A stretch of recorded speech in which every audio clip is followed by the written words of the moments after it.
అంటారు. నమ్మి బాప్తిజం పొందినవాడు రక్షించబడును. ఒక్క మాట పట్టుకున్నారు కదా మీరు. మీకు విషయం తెలుసా? నమ్మి బాప్తిసం పొందినవాడు రక్షింపబడతాడు, నమ్మని వానికి శిక్ష విధింపబడుతుంది. ఇదే మాట వేదాల్లో కూడా ఉంది. ఎన్నిసార్లు చూపించమంటారు?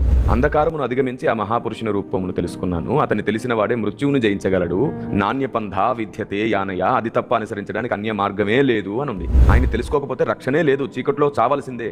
వేదంలోనే ఉందండి, ఇంకేం కావాలి? ఆ ఒక్కడిని ఎవరినో తెలుసుకోవాలి, ఆ ఒక్కడిని తెలుసుకోవాలి. అందుకే నేను చెప్తున్నాను, ఇదంతా ప్రజల్ని రెచ్చగొట్టే కార్యక్రమాలు ఇవన్నీ మానేసుకొని అందరం, ఇటు స్వామీజీలందరూ 100 మంది, ఇటు క్రైస్తవ పెద్దలు ఒక 100 మంది, ఇటు ఇస్లామిక్ సహోదరులు ఒక 100 మంది, ఇటు జైనులు సిక్కులు అందరూ కూడా ఒక 100 మందిగా కూడుకొని అన్ని వర్గాల వారు ఒక దగ్గర కూర్చొని ప్రతి ప్రశ్న మీద ఒక మంచి అభిప్రాయం కలిగే వరకు చక్కటి చర్చ జరిగి వాస్తవ సత్యాన్ని అందరూ వెంబడిస్తే సరిపోతుంది.